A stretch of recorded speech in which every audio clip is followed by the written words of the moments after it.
Ընտրպասություն մի արա Դավիթ, տղուպես խոստովանի, որ կիլիոներին դու ես ուղարկի հետևից ես։ Ինչ իմաստում էր ինձ քեզ սպանել, Գոգով։ Եթե դու առանց այն էլ կատարում ես այն, ինչ պետք է անես։ Դու ես պիտի ասես, թե ինչ իմաստ կա։ Քեզ ժամ առաջից ուզում էին սպանեին իմ մոտ։ Ու միակ մարդը, որ կարող դաներ, այդ դու կարող լինեիր, Դավիթ։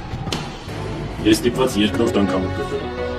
Ոչ մի տրամաբանություն չկա նրա մեջ, որ ես քեզ սպանեի։ Քո իմ տրամաբանությունը շատ տարբեր է, Դավիթ։ Դու միջով ես արել ես բաներ, որ իմ համար անհասկանալի են եղել։ Որոնցից մեկը սա է։ Ես քեզ հիմա մի լուսանկար ցույց կտամ։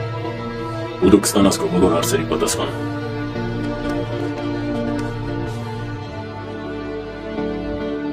Նա է ցանկացել քեզ սպանել։ Հա, հիմա կասկած չկա, որ զակաշիկը դու ես, Դավիթ։ Իսկ դու ամբողջությամբ նայ լուսանկարները հետո խոսեք։ Իջեցեք։